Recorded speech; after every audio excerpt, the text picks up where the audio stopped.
예, 안녕하세요. 저는 박찬성이라고 합니다. 이번에 저는 약간 다소 자극적인 제목인 글로벌 넘버원이 되기 위한 MLOps 러닝 패스라는 제목으로 발표를 하게 되었습니다. 제목이 좀 자극적이긴 한데 기본적으로는 제가 올 한 해 동안 MLOps를 공부해온 그 경로 이런 것들을 좀 공유하고자 하는 발표라고 생각해 주시면 될 것 같습니다. 일단 저를 잠깐 소개드리면 원래 저는 소프트웨어 엔지니어, 네트워크 쪽의 소프트웨어 엔지니어로 한국전자통신연구원에서 근무를 하고 있고요.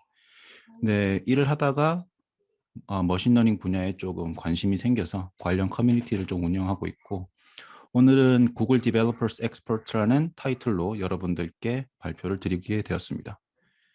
예, 이 발표 후에 관심 있으신 분들은 저 밑에 트위터하고 페이스북 쪽으로 연락을 주시면 감사하겠습니다.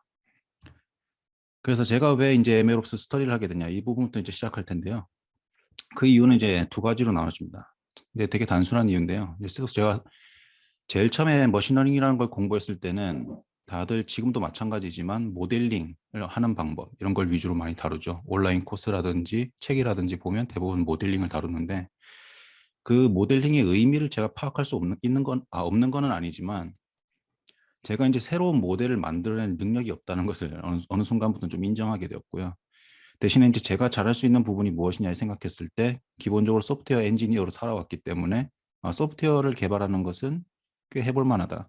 그러면 이제 머신러닝과 소프트웨어를 접목시킨 그 중간 어디쯤이 무엇이냐 이런 생각을 좀 했었고 그 중간 어디쯤이 MLOps라고 좀 생각을 하게 되었습니다.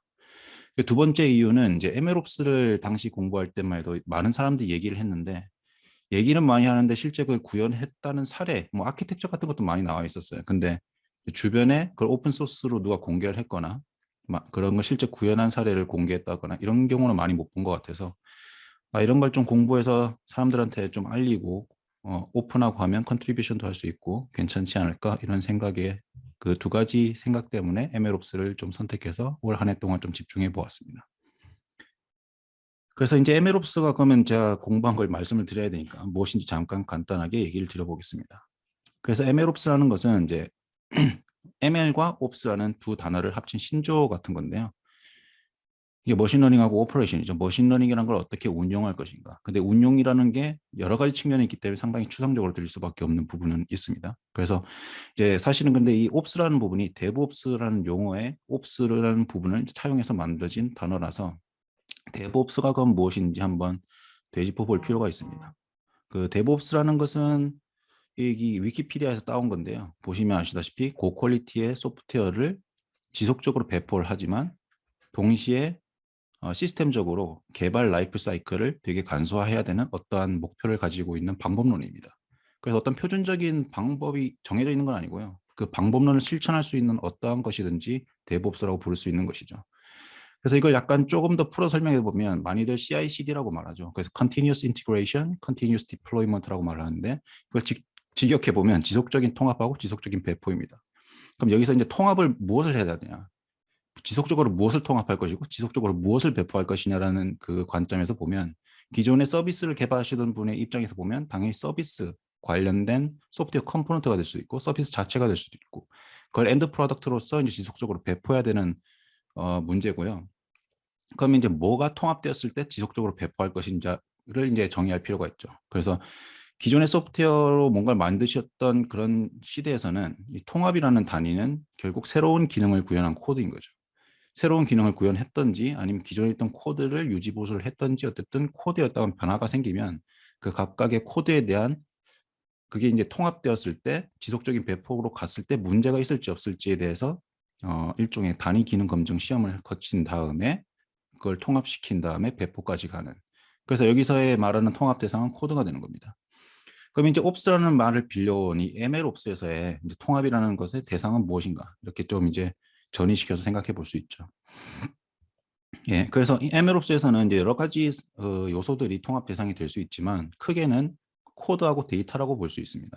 이제 ML 옵스에서 저희가 이제 마지막 엔드 프로덕트로 뽑아내고 싶은 것은 향상된 모델, 성능이 향상된 모델이겠죠. 근데 그 모델이라는 것은 두 가지 측면에서 볼 수 있는데 이제 신규 코드가 통합됐을 때 더 나은 모델이 나올 수 있습니다. 그 예를 들어서 학계에서 매달 엄청난 양의 논문들이 쏟아져 나오면서 소트 알고리즘들이 나오는데 이것을 내가 나의 시스템에 통합시켰을 때 더 좋은 모델을 만들 것인가? 아니면 더 좋은 전처리 로직을 내가 구현했는데 그게 더 좋은 모델을 만드는데 일조할 것인가?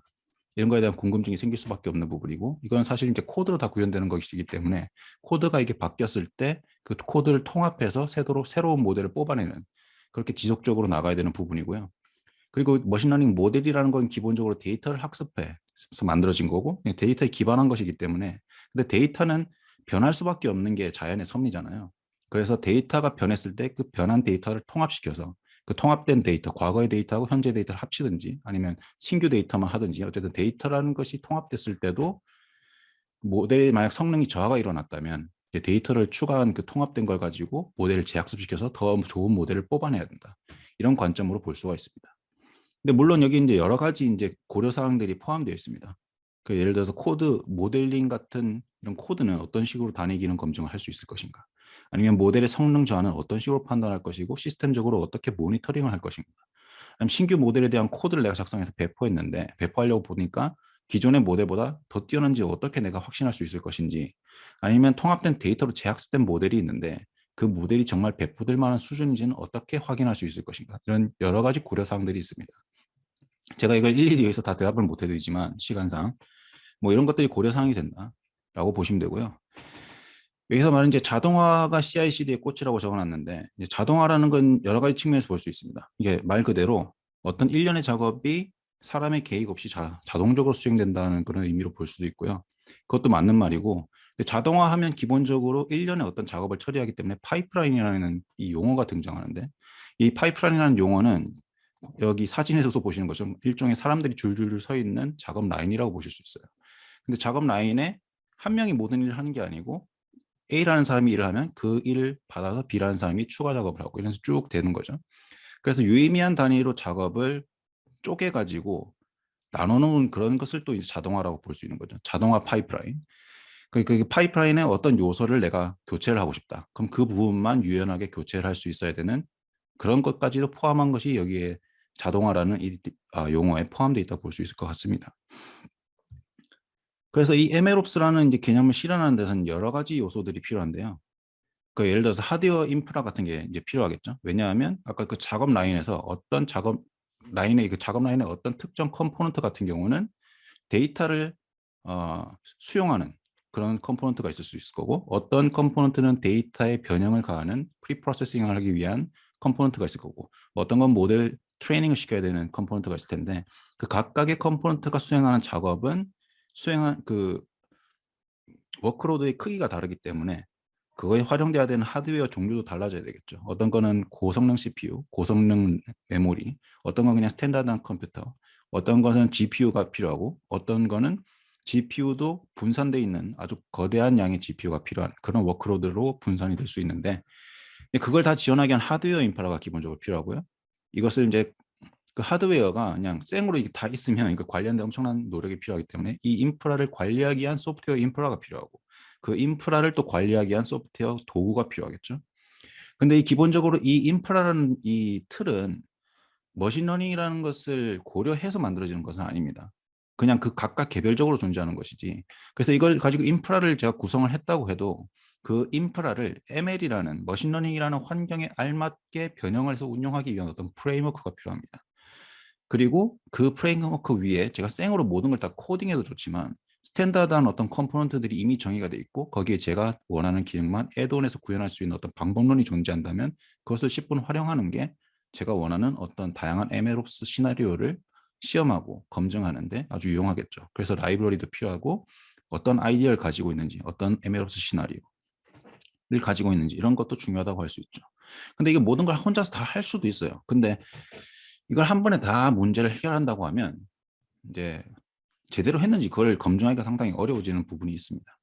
그래서 단계별로 선택하고 집중할 필요가 있다라고 말씀을 드리고 싶습니다. 그래서 제가 취했던 방식은 이걸 이제 거꾸로 뒤집어 가지고 탑 투 바텀 어프로치로 접근하는 것이죠. 사실 저는 개인적으로 뭐 하드웨어를 가지고 있는 것도 아니고 그 하드웨어 인프라를 구성하는데 시간을 허비하고 싶지도 않았고 그걸 이제 구성하다가 너무 지치는 거예요, 사람들이. 그래서 저는 인프라는 일단 내 영역이 아니다. 내 영역이 될 수도 있지만 당장 내가 MLOps라는 걸 공부하는 데 있어서는 인프라는 제가 건드리고 싶지 않다. 대신에 다양한 MLOps의 유즈 케이스 시나리오들을 제가 시도해보고 싶었고, 그걸 실제 구현해보기 위해서 라이브러리가 필요했고, 그걸 뒷받침하는 프레임워크까지 제가 한번 다뤄볼 필요는 있겠다. 이런 식으로 생각을 했고요. 이게 잘 스무스하게 잘 흘러가면 그 이후에 인프라까지도 한번 건드려 볼 만한 주제가 될 것이라고 생각을 했습니다. 그래서 올해는 이 세 개에 대해서 집중을 하게 되었습니다. 그래서 그 도구를 이제 두 개를 선택했어요. 그 도구 이제 그 인프라라는 것은 제가 이제 구현을 할 수 구비를 할 수 없는 부분이기 때문에 클라우드의 힘을 좀 빌리고자 했습니다. 근데 굳이 구글 클라우드 플랫폼을 사용한 이유는 딱히 없고요. 대신 구글 클라우드 플랫폼을 사용한 이유는 이제 단지 제가 좀 익숙한 플랫폼이어서, 클라우드를 사용한 이유는 기본적으로 클라우드는 제가 원하는 그 수준에 맞는 추상화를 제공하기 때문에 제가 이제 인프라까지만 예를 들어서 제가 사용하고 싶다. 그러면 완전히 상용적으로 검증되어 있는 인프라 자원을 제가 임대해서 쓸 수 있는 거죠. 그 위에 제 아이디어를 구현하면 되는 거니까. 그리고 TFX라는 걸 선택했습니다. TFX를 선택한 이유는 상당히 성숙되어 있는 도구이기도 하고 실제 현업에서도 많이 쓰이고 이게 이런 스탠다드한 컴포넌트를 많이 제공합니다. 예를 들어서 데이터를 입력받고 통계치를 뽑고 데이터를 검증하고 데이터 전처리를 하고 학습을 시키면서 하이퍼 파라미터도 튜닝하고 그리고 모델이 특정 매트릭을 넘어서는지 안 넘어서는지 이밸류에이션을 하고 이미 배포되어 있는 모델이 있다면 그 모델보다 성능이 더 좋은지를 검증한 후에 그다음 배포 단계까지 가는 일련의 이런 파이프라인이 준비되어 있는 것이 있다는 거죠. 이걸 10분 활용하면서 저만의 어떤 로직이 있으면 그걸 얹어서 뭔가를 실현해 보고 싶다. 이런 이제 제 생각에 의해서 이 두 가지 도구를 선택해서 여러 가지 이제 토이 프로젝트를 해보게 되었습니다. 그래서 이제 1년간 제가 했던 토이 프로젝트를 간단히 소개해 드려 보겠습니다. 이건 이제 그냥 제가 올해 했던 걸 정리하는 거라서 이제 신경 써서 보실 부분은 파란색이고요. 이제 에메로스 프로젝트를 1, 2, 3, 4, 5, 6, 한 6개 정도 진행을 했는데 이 중에 좀 유의미하다고 생각되는 것을 몇 가지 소개해 드리겠습니다. 그래서 프로젝트 첫 번째는 이제 오토ML을 사용한 거예요. 오토ML을 사용한 이유는 이제 오토ML이라는 라이브러리를 오픈 소스로 사용해도 좋지만 클라우드에서 있는 걸 사용하면 좋은 점이 있습니다. 이제 이거는 애플리케이션을 개발하거나 애플리케이션 내에 들어가는 모델을 관리하시는 분들이 알면 좋은 내용이죠. 왜냐하면 클라우드 상의 오토ML이라는 알고리즘이 이미 구현이 돼 있는데 구글 클라우드를 관리하는 엔지니어 분들이 정기적으로 상용적으로 사용해도 꽤 안정적이다라는 알고리즘이 나오면 그걸로 정기적으로 업데이트를 합니다. 그냥 오토ML을 전 쓰기만 하면 항상 보장되어 있는 최신 알고리즘이 적용돼서 최상의 모델을 뽑아낼 수 있는 거죠. 그래서 머신러닝 파이프라인에 이게 들어가게 되면 그냥 데이터 변화가 발생해서 새로운 모델을 뽑아낼 때마다 가장 최신의 오토ML 모델을 저는 갖게 되는 거죠. 이제 이 프로젝트의 목표는 원래 이제 제가 딸 3살, 4살 정도 된 이제 딸이 있는데 이제 매년 얼굴이 드라마틱하게 바뀌잖아요. 많이 크니까. 그리고 모든 부모들이 그러하듯이 저도 사진을 되게 많이 보유하고 있었습니다. 그래서 처음에는 신생아 얼굴로 제가 모델을 학습시킨 다음에 그럼 2살, 3살도 이게 추가적으로 계속 그 MLOps 시나리오처럼 만들어가지고 학습을 시켜서 지속적으로 발전하는 모델을 만들어 보면 재밌지 않을까 해서 했는데 일단 첫 번째는 이 아이디는 일단 실패했습니다. 왜냐하면 신생아 얼굴로만 학습된 모델이었지만 3살짜리, 4살짜리 얼굴도 잘 인식을 해버렸거든요. 근데 이제 여러 가지 실험을 하다 보니까 다행히 코로나로 인해서 마스크 착용한 사진들이 되게 많더라고요. 그래서 이 경우에는 여기에 제 딸이 있지만 그 모델은 그 딸의 위치를 파악을 하지 못하더라고요. 그래서 이제 이런 일련의 파이프라인을 만들어서 간단한 실험을 해봤습니다. 그래서 데이터를 넣게 되면 그 데이터의 변화를 어떤 클라우드 펑션이라고 부르는 이 컴포넌트가 데이터가 변했다는 걸 감지를 하고 그 감지에 의해서 파이프라인을 재실행해서 새로운 모델을 뽑아내는 이 일련의 절차를 거치게 됩니다. 그래서 MLOps라고 하면 많은 사람들이 머신러닝 파이프라인을 주로 얘기를 하는데 사실 MLOps라는 거는 파이프라인이 아니고 일종의 시스템적인 걸로 보셔야 돼요. 그래서 여기서 머신러닝 파이프라인이라는 것은 이 시스템의 한 일부분에 불과하고 이거의 다양한 컴포넌트들이 또 엮여 있는데 그것들을 전부 아우르는 하나의 시스템이라고 보셔야 될 것 같습니다. 그래서 결과적으로 학습시키니까 이제 마스크를 낀 거나 안 낀 거나 신생아 때나 신생아 아닐 때나 다 모두 정상적으로 인식하는 그 결과를 얻게 되었습니다. 두 번째 프로젝트 같은 경우는 이 머신러닝 디자인 패턴이라는 책에서 아이디어를 차용한 거고요. 단일 데이터 소스를 가져오면 그 데이터 소스로부터 클라우드하고 온 디바이스 모델을 두 개를 동시에 만들어서 배포하는 그런 과정을 한번 구현해 보았습니다. 이 시나리오가 의미 있는 이유는 이제 여러 가지 이유가 있는데 사용자 경험 때문에 보통 그렇습니다. 예를 들어서 오디오 클립이 들어오면 그 오디오 클립이 여러 가지 소리를 포함할 수 있는데 그 중에서 아주 간단하게 한 5가지 카테고리로 대분류로 나눈 다음에 사람 소리다, 뭐 자동차 소리다, 아니면 뭐 어떤 악기 소리다 이런 식으로 대분류로 나눈 다음에 그 대분류로 나눠진 카테고리하고 그 소리 데이터를 좀 더 복잡하게 처리할 수 있는 클라우드 모델로 던져서 예를 들어 악기 소리다라고 던졌는데 그 악기 중에서 어떤 특정 악기인지를 좀 더 집중해서 분류할 수 있다거나 그런 일들을 할 수 있겠죠. 그래서 이 부분을 이제 하면서 이거는 이제 AutoML도 사용했지만 앞서 말씀드린 TFX를 사용해서 2가지 접근법으로 다 구현을 했고요. 그래서 AutoML이 저는 상당히 강력한 도구고 많은 사람들이 활용할 것이라는 생각을 하기 때문에 기본적으로 어떤 아이디어가 있으면 되도록 2가지 어프로치를 다 구현하려고 노력을 하고 있습니다. 그래서 이런 식으로 보시다시피 하나의 데이터 소스가 들어오면 2개로 분기를 나눠서 패러렐하게 한 개는 클라우드용, 한 개는 모바일용 이런 식으로 되는 거죠. 근데 이 프로젝트가 상당히 약간 실질적으로도 많이 사용되는 어떤 시나리오인지 모르겠는데 이걸 통해서 이제 텐서플로우 커뮤니티에서 스팟라이트 위너라는 상을 수상하게 됐고요. 많은 사람들이 좀 관심을 보이더라고요. 해외에 있는 사람들이. 그래서 개인적으로는 좀 어떤 성취를 느낄 수 있는 프로젝트였습니다.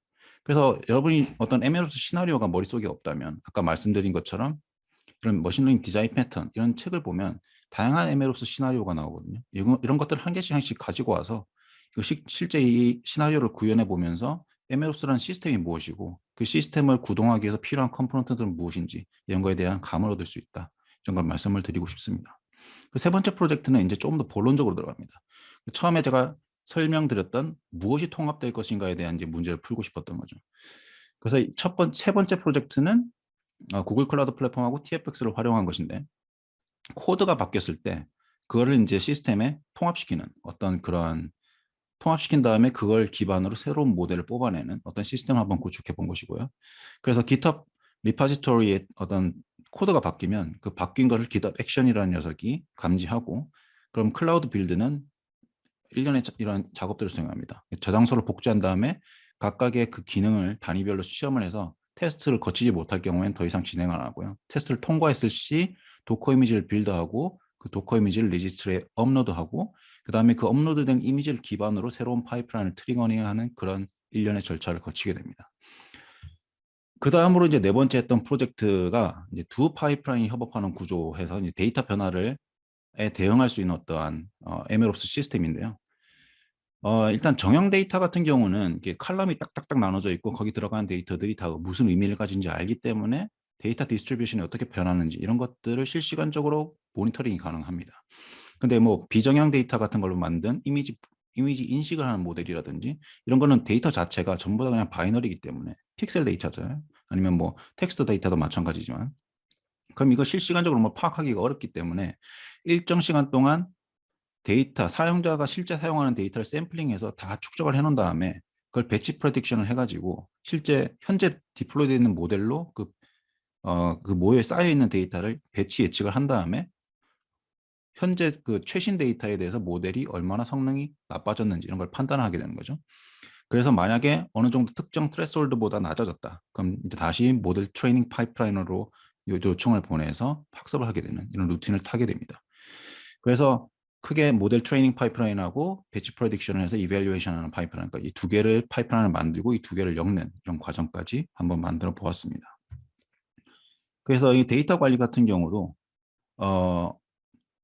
약간 좀 유연하게 만들어 봤는데 예를 들어서 현재의 데이터하고 과거의 데이터 이 2개를 컴바이닝해서 모델 새로 학습시키고 싶다든지 아니면 과거의 데이터 돌아가서 롤백을 시키고 싶다든지 아니면 과거 한 몇 년 전의 데이터하고 근데 중간의 데이터는 제가 분석을 해보니까 필요 없어요. 만약에 그럼 현재 데이터하고 과거 수년 전의 데이터하고 합쳐가지고 모델을 학습시키고 싶다든지 그런 식으로 데이터를 버전 컨트롤을 디스트리뷰션 된 그 시점의 데이터들끼리만 버전 컨트롤을 별도로 해놓고 선택적으로 모델을 학습시키는 그런 방법론을 한번 구현해보는 재미있는 시간을 가져보았습니다.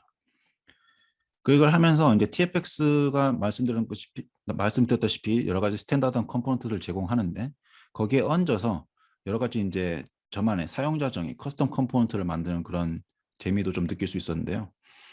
그래서 버텍스 AI라는 이 GCP의 머신러닝 관련된 이 서비스에서는 배치 프레딕션을 수행하기 위해서는 1년에 어떤 요구되는 그런 형식이 있습니다. 그래서 그런 것들을 준비하고 버텍스 AI의 배치 프레딕션 API를 호출한 다음에 그 모델을 이벨리에이션 하고, 만약 이벨리에이션 됐는데 성능이 저하가 됐다. 그럼 그 데이터를 실제 트레이닝 파이프라인이 소비할 수 있는 형식으로, 뭐 예를 들어서 TF 레코드 형식으로 컴프레션 한 다음에 그 모델 트레이닝 파이프라인이 룩업하는 그 특정 그 클라우드 저장소에다가 데이터를 올려놓고 그 다음에 이제 파이프라인을 트리거링하게 되는 이런 일련의 과정을 거치게 됩니다.